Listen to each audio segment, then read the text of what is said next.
From the 13-inch MacBook Pro being killed off, the Mac Mini still having more power than the iMac, and an iPhone filming this entire keynote, we have some things to talk about. Good evening, and welcome to Apple Park.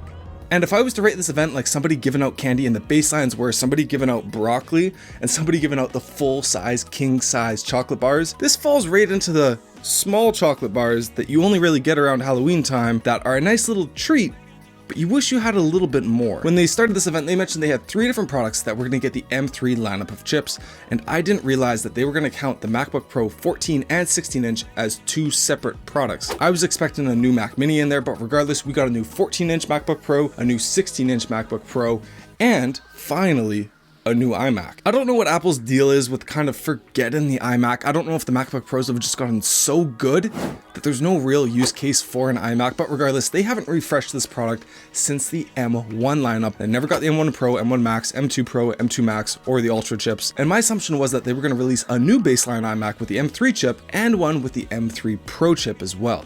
But we only got about half of that equation. So the new iMac comes in the same and popular design that the M1 iMac came in as well, but it can be spec'd up a little bit more. An Apple mouse that still charges from the bottom and still charges with Lightning, by the way, not USB-C. Kind of weird right there. And it doesn't come with Ethernet as a base option. Now you can spec up the RAM to 24 gigabytes, which is a lot of RAM. You can spec up the storage to 1 gigabyte, and you can add Ethernet if you want, but you still have to use the Magic Mouse. And nobody's happy about that. So I think a lot of people are asking right now, if I bought an M1 series Mac or an M2 series Mac, is it worth upgrading to the M3 series Mac? And the short answer is no. Unless you're making the jump from, say, an M1 baseline Mac Mini to a 16-inch MacBook Pro with an M3 Pro or an M3 Max chip, because you really need that performance, yeah, make that upgrade. It's kind of obvious. But I would also stop you there, because the M1 Pro and the M1 Max chips are on the refurbished section for super cheap, and the M2 Pro and the M2 Max chips are probably going to make their way there very soon for a good discount. So if you can hold off until Christmas, I would recommend that. I've been using an M1 Pro MacBook Pro for about a year now, and I've had absolutely no issues with it, and I haven't really heard a case where somebody buys one of these laptops or the Ultra or whatever it is, and it's not enough computer for them. Yes, if you buy the baseline of any product and you're doing multiple streams of 6K, 8K, you might have some issues there. But as people have expressed in the past, Apple's worked themselves so much into a corner that all of their products are so amazing that 2-3 years in the future, when they do all these upgrades, there's not really a good use case to do so. The Mac Pro is the only real computer in recent years that I think, okay, it makes sense to upgrade because you're upgrading from Intel, and I think that's the only reason to upgrade to this iMac, is unless you're using an Intel iMac or maybe even a baseline M1 iMac. I just personally don't see a real reason to upgrade to this computer unless you need a complete all-in-one computer and you just don't want to spec out your own monitor, your keyboard, all of that.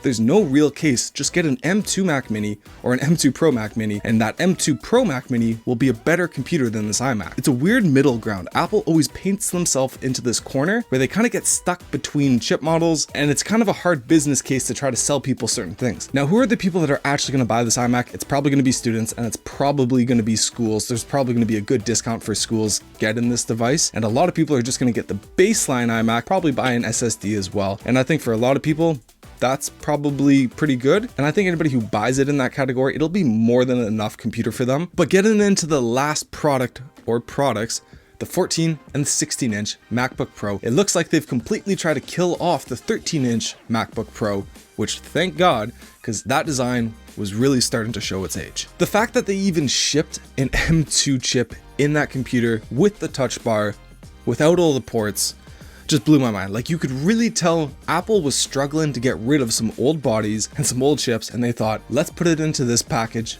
and we'll sell it. And supposedly it was a really good seller for them. And I think how people got there is they went to the MacBook Air and realized it was just a few $100s to upgrade to the MacBook Pro and thought it was a much better computer, where you could probably buy a refurbished M1 Pro MacBook Pro 14-inch with a better screen, better everything, for maybe the same price, maybe even a little bit more, but people were not aware of this. Because what they did for a while is they only put the Pro and the Max chips in the 14 and the 16-inch, and the 13-inch MacBook Pro just got the baseline chip. So now they've just switched the baseline chip over to the 14-inch, can't get it in the 16-inch, and just said goodbye to the 13-inch. It's a good move, but the pricing's a little weird and it can go up quite quickly. You see, just looking at this right now on the Apple website, it doesn't really make sense to me. Let me go over these specs real quick. An 8-core CPU, 10 core GPU, 8 gigabytes worth of memory.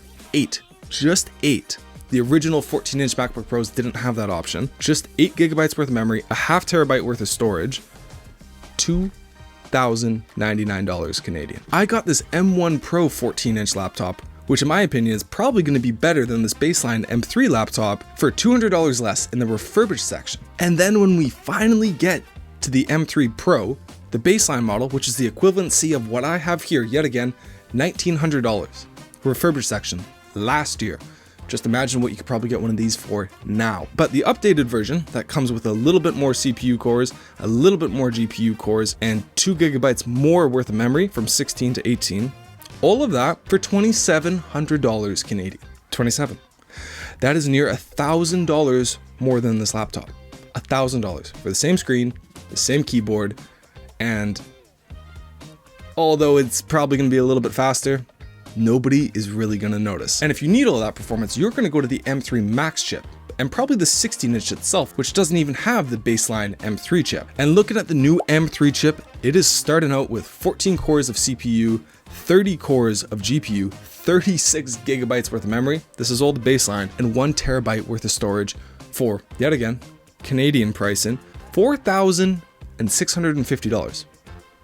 Before tax. So you're going to be near a $5,000 laptop to start off with for the 16-inch. And from there, it only goes upwards. If you were to max out one of these computers, which I'm doing right now, and I'm leaving the storage at 1 terabyte, but if you wanted to upgrade it to the full storage at 8 terabytes, it's an additional $2,750 to the price I'm about to say. But if you max out this M3 Max chip to 16 core CPU, 40 core GPU, and 128 gigabytes worth of RAM, which is new to laptops, this is the first time Apple's ever brought this to a laptop, the price is $6,550. Plus, if you want more storage, an additional $2,750 on top of that. You are going to be paying near $9,000. Let me just do this formally. $9,300 before tax. You will be over $10,000 to max out the M3 Max 16-inch laptop. Holy crap. So to recap, if you have one of these M1 Max, M2 Max chips in a laptop already, there's no real reason to upgrade unless you want the new black color.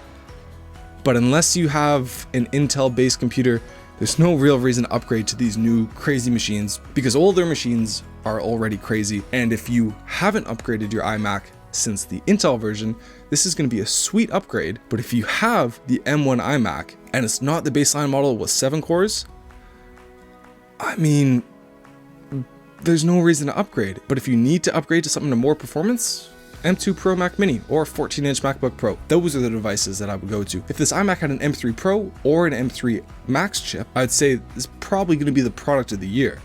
But because it doesn't, and it just has these limitations, for now, I'm leaving it off as don't buy the iMac. There's no real reason to upgrade to the 14 and the 16-inch MacBook Pros if you have one of the previous models. But if you have a 13-inch, this is going to be one heck of an upgrade.